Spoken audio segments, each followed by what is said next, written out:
Salve, salve quebrada! Seja bem-vindo aqui à nossa segunda aula do nosso desafio. Quem tá falando aqui é o Murilo Duarte, Favelado Investidor.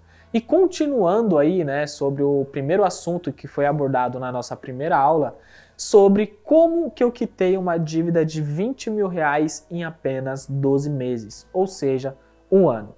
Então, para você entender todo o contexto, né, essa dívida surgiu aí por conta que eu não tive uma boa educação financeira. E aí acabei estourando o limite no meu cartão de crédito, pegando dinheiro no cheque especial, fazendo empréstimo pessoal, isso tudo dentro da empresa que eu trabalhava, que era no Banco Bradesco. Então, fazendo um cálculo aí por cima, né, essa dívida de 20 mil reais era equivalente a aproximadamente 10 vezes mais do que o meu salário na época.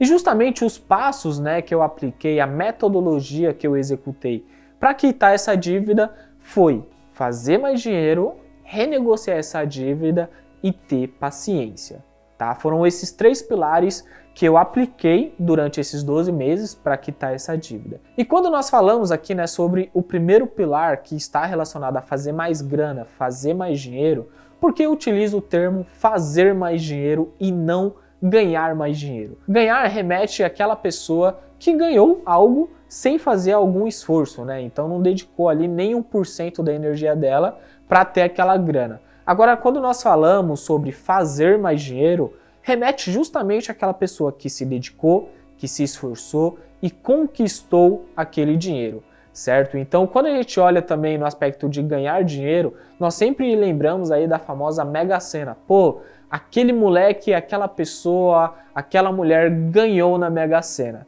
Ninguém fala fez dinheiro na Mega Sena, não existe isso. Mas o correto, né, de se pronunciar, de se falar e principalmente entender na vida financeira, quando falamos relacionado ao trabalho, é justamente fazer mais dinheiro. E esse pilar está ligado diretamente, no meu caso, como empreendedorismo, né? Fazer mais dinheiro, vender um produto, um serviço sobre um problema que inúmeras pessoas na sociedade estão enfrentando. Então, na época, né, eu junto com o Vinícius, que é meu sócio, inclusive, aqui no Favelado Investidor, nós abrimos aí um perfil no Instagram, na época, que se chamou MV Outlet. M de Murilo, V de Vinícius, Outlet porque a gente revendia roupas, né? E aí a gente comprava essas roupas no centro de São Paulo com um custo mais baixo e na internet o que não faltava eram clientes atrás de boné, atrás de tênis, atrás de camiseta, calça jeans, tudo aquilo que novamente foi o que de fato eu queria realizar quando eu tive um poder aquisitivo maior, que foi aquele aumento do meu salário. E entendendo isso, eu pensei, pô, existe aqui essa gama de produtos, né, de roupas, e existe do outro lado uma quantidade razoável de pessoas que almejam comprar esse produto. E o que eu fiz? A ponte entre os clientes e a mercadoria. Nada mais do que isso. E, obviamente, eu tenho ali, né, a minha margem de lucro, que inclusive isso é aplicado dentro da análise fundamentalista, quando nós vamos analisar empresas aí, né, da Bolsa de Valores sobre a sua margem líquida. Então, tem a ver com isso aqui e que eu entendi muito cedo dentro do meu próprio negócio, certo? E quando eu criei, junto com o Vinícius, essa outlet, né, então a gente teve ali um grande crescimento na época da nossa loja online, que na época bateu mais de 40 mil seguidores. Lembrando que isso eu estou falando em meados de 2016 para 2017. Tanto que, fazendo dinheiro de forma lícita, sem atrasar lado de ninguém e sendo bem transparente com o cliente e sempre entregando a mercadoria no prazo já estabelecido, a gente ganhou uma grande clientela e que muitos eram fiéis aos nossos produtos. E foi a partir daí que eu consegui fazer mais grana e acelerar o processo de quitar essa dívida. Então eu já recebi os R$ 2.500 dentro do estágio do Banco Bradesco e teve mês que individual, tanto eu quanto o Vinícius, de lucro, cada um chegou a tirar R$ 6 mil. Então vamos imaginar aqui a seguinte situação. Eu estava com uma dívida de 20 mil. Sobrava ali do meu salário na época, já pagando a parcela mensal da dívida, já uns R$300, chegando até R$350 alguns meses. Somado a R$6 mil livre, vamos dizer assim, livre, focado em quitar essa dívida. E com isso eu acelerei o processo de eliminar essa inadimplência minha. Agora, existe o outro fator, que é justamente a parte da renegociação. Essa parte aqui é fundamental para várias e várias pessoas, porque nem todo mundo às vezes tem disposição, tempo e conhecimento para fazer mais grana no curto prazo. Até porque, já vou deixar bem claro, não é tão fácil quanto parece. Mas falando do segundo pilar, existem alguns detalhes, algumas metodologias e estratégias para você aplicar na hora de renegociar a sua dívida. Você, por exemplo, pode procurar aí o Serasa, né, que é uma grande plataforma que faz essa renegociação entre o cliente e a empresa do qual ele está devendo. Então, para você ter uma ideia, o Serasa pode renegociar sua dívida até 98% dela. Vamos trazer aqui exemplos com números para você entender como que é aplicado isso na sua vida financeira. Se você está devendo aí R$1.000 e o Serasa vem com uma proposta de renegociação entre você e a empresa que no caso você está devendo, sua dívida pode ser perdoada, renegociada até R$980. É claro que eu não vou aqui ditar uma regra, todo mundo vai conseguir essa taxa de renegociação? Não são todos que vão conseguir.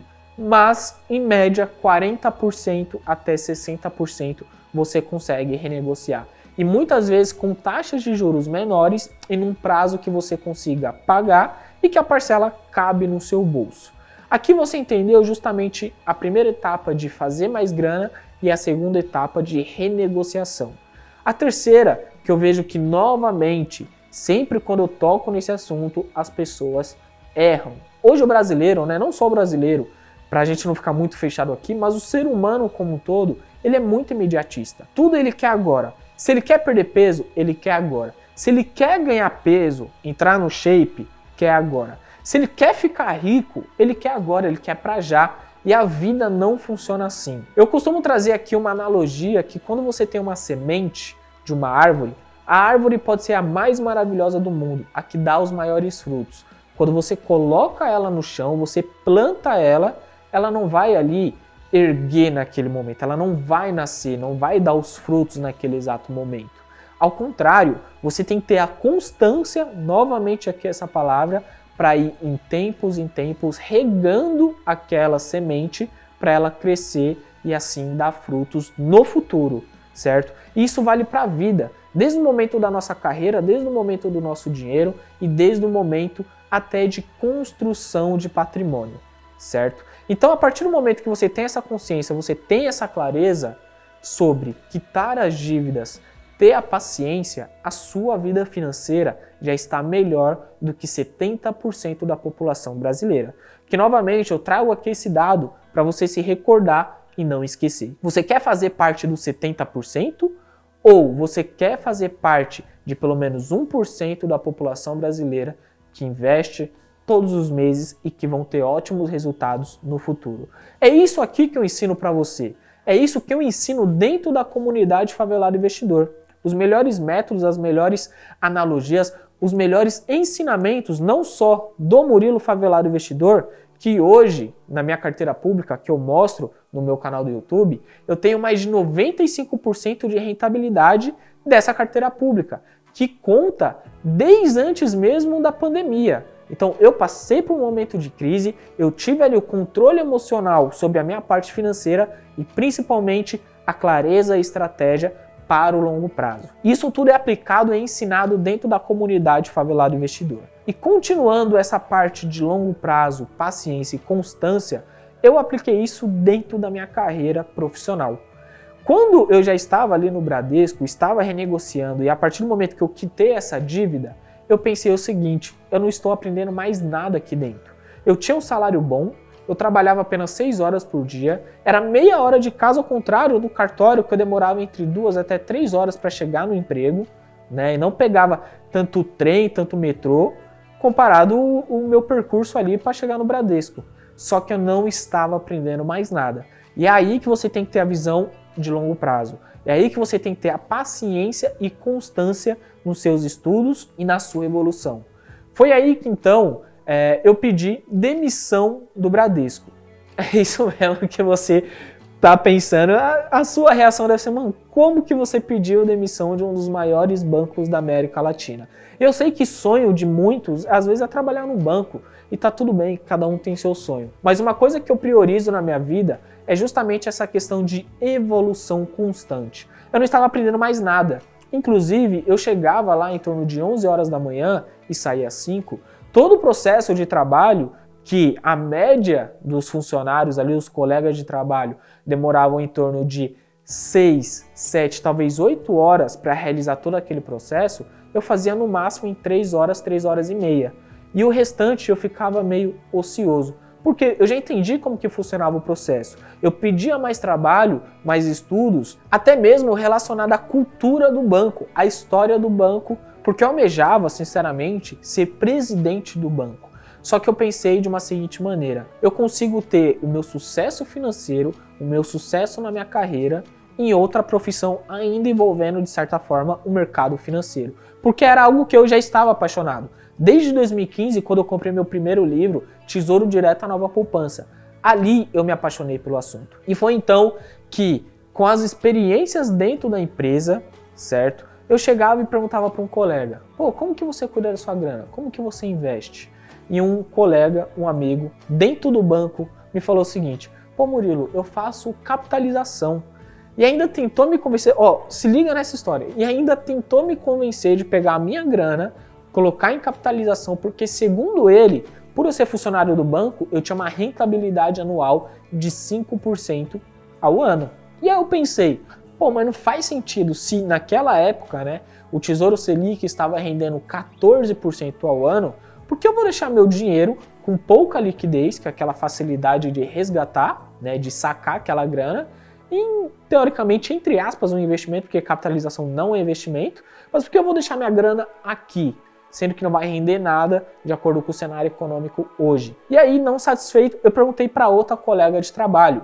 Eu cheguei nela e falei assim: pô, como que você investe a sua grana? Eu não queria saber de valores, eu queria saber como que ela analisa uma empresa, vamos dizer, na Bolsa de Valores, qual é a filosofia de investimentos, quais são os objetivos que ela acaba segregando ali para cada parte da grana, o que ela quer realizar, qual o prazo desses objetivos. Era isso que eu queria, porque eu estava constantemente em evolução. E aí foi que ela me disse e falou: pô, Murilo, eu faço consórcio de carro. E aí eu olhei e falei: consórcio de carro? Mas você não paga a taxa de administração todo mês? Ela falou: eu pago. Só que no final, em vez de eu pegar um carro, porque ela já tinha carro, ela falou que pegava ali o dinheiro que tecnicamente ela pagava todos os meses. E eram valores que até hoje eu considero médio para alto. Ela pagava ali no consórcio dela R$1.000 por mês. E eu falei: pô, você tem R$1.000 livre todos os meses e é isso que você faz com a sua grana? E aí então eu entendi que aquele ambiente não ia me levar para o próximo nível. Eu precisava aprender coisas novas, eu precisava de novos desafios. E foi então que eu pedi a demissão do banco, entrei para a KPMG. Para você que não sabe, a KPMG é uma multinacional relacionada à auditoria contábil. Calma que eu sei que é uma coisa bem difícil de entender. Basicamente é o seguinte: quando uma empresa vai para a Bolsa de Valores, ela informa lá o lucro dela, o endividamento dela, a receita, enfim, toda a parte contábil dela. E nós, investidores de longo prazo, de análise fundamentalista, assim como Warren Buffett, nós temos que ver a parte contábil dessas empresas. Mas a pergunta é: o que me garante que aqueles números estão corretos? Porque afinal, qualquer empresa pode colocar qualquer valor de lucro, e aí? Será que nós estamos sendo enganados? Estamos caindo numa espécie de golpe dentro do mercado financeiro e a empresa pode estar fraudando as suas informações. Essa chance existe? Existe. Mas é por isso que veio a auditoria contábil, para justamente fazer a examinação de todos esses números e no final emitir um relatório, uma opinião, dizendo que eu confio nesses números contábeis, eu não confio nesses números contábeis. E isso vai influenciar diretamente na nossa análise, na nossa decisão dentro da Bolsa de Valores. E não se engane, todas as empresas da Bolsa de Valores são obrigadas a ter a auditoria contábil. E aí, para você ter uma ideia, eu não trabalhei em qualquer auditoria contábil. Hoje, nesse mercado, né, de auditoria, basicamente mandam 4 empresas, que são conhecidas aí como as Big Fours. Né? Tem a KPMG, tem a Price, tem a Deloitte e a Ernst Young. Eu trabalhei na KPMG, que inclusive, na minha opinião, em conversa com outros profissionais da área, sem dúvidas, foi a melhor experiência e a melhor empresa que eu tive a oportunidade de entrar e aprender. E vou falar mais uma coisa para você. Foi dentro dessa empresa que eu aprendi tudo o que eu ensino dentro da comunidade Favelado Investidor. Lá eu auditei empresas desde do setor privado, desde o setor público, empresas que estavam na Bolsa de Valores brasileira, estavam na Bolsa de Valores dos Estados Unidos, até estatais, no sentido de CDHU. Eu auditei o CDHU. Para quem é de São Paulo, sabe muito bem do que eu estou falando. Eu auditei a Centauro no processo que ela estava indo para a Bolsa de Valores. A minha primeira empresa que eu auditei e que foi assim uma das melhores experiências que eu tive, sem dúvida nenhuma, foi a Cosan, que hoje, né, a gente já conhece aí um pouco dela, que está na Bolsa de Valores e que tem ali a Raizen, tem ali a Comgás, todas aquelas empresas ali embaixo do guarda-chuva dela, e que no final a Cosan é uma holding. Olha o conhecimento que eu tive acesso e que, além do mais, eu ganhava dinheiro para estar lá. Eu tinha na roda ali da empresa as mentes mais brilhantes do mercado financeiro. E foi com isso que até um dia eu me questionei. Falei, pô, eu já tenho esse conhecimento, eu já invisto minha grana desde 2015, o ano era 2019. E o que eu posso fazer para agregar valor, para compartilhar essa informação, esse conhecimento e finalmente ajudar na evolução desse país? Porque eu acredito fielmente quando uma nação, as pessoas, a sociedade tem o conhecimento sobre educação financeira e cultura de investimentos, o país por si só, como um todo, será mais próspero. E foi assim, com essa missão, com esses valores e com essa visão, que tanto eu quanto o Vinícius, que estava trabalhando comigo dentro da KPMG, criamos o Favelado Investidor. E lembrando que nessa transição do Bradesco para a KPMG, a minha família não me apoiou muito bem. Porque Bradesco todo mundo conhece. Porque a própria massa, a própria sociedade já conhece o banco. Tem noção do tamanho daquela empresa. Agora, KPMG, que empresa é essa? Eu duvido que você, aí do outro lado, sabia dessa empresa. E que afinal, a KPMG é maior do que o banco. O próprio Bradesco é cliente da KPMG. Só que a questão é, como que eu iria explicar isso para minha família? Porque para minha família, eu já tinha um sucesso financeiro. Eu já estava num ambiente que eu iria crescer na vida. Mesmo tendo um salário, vamos dizer, médio. Mas não era aquilo que eu queria para minha vida. Eu não queria só dinheiro, eu queria evoluir, eu queria crescer. E foi então que eu fui para a KPMG. E a maior pergunta, o maior questionamento da minha família foi: você sabe o que você está fazendo da sua vida? E com certeza você já deve ter ouvido isso em algum momento, não sei se é relacionado à profissão, mas até mesmo quando você falou com alguém da sua família, um amigo, alguma pessoa próxima, de que você quer ser rico, né? Quantas pessoas chegaram em você e falaram, você vai ser rico? Eu duvido que uma, duas, nem 5 pessoas chegou em você e falou, eu acredito em você. E eu passei por algo muito similar. Aliás, eu passei por isso. Desde o momento que eu comprei meu primeiro livro, eu fiz meu primeiro investimento, eu deixei de sair para rolê, eu me afastei de algumas pessoas, eu entrei para o Bradesco. Pô, na época do Bradesco, eu lembro que estava eu e Vinícius na faculdade, várias e várias pessoas querendo entrar na empresa e que, teoricamente, tiveram mais oportunidades que nós, que viemos de baixo da quebrada, da favela, e que chegaram em nós e falaram o seguinte, pô, se eu, que tenho intercâmbio, tenho inglês avançado, estudei em escola particular, não passei, será que você vai passar, Murilo?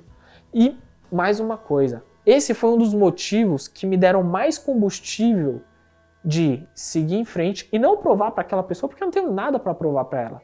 Eu queria provar a mim mesmo de que eu era capaz. E isso que eu quero que você entenda e aplique na sua vida. Você quer ser rico? Você é capaz. Não dê ouvidos para as pessoas que não construíram nada e querem te impedir de você construir o seu futuro.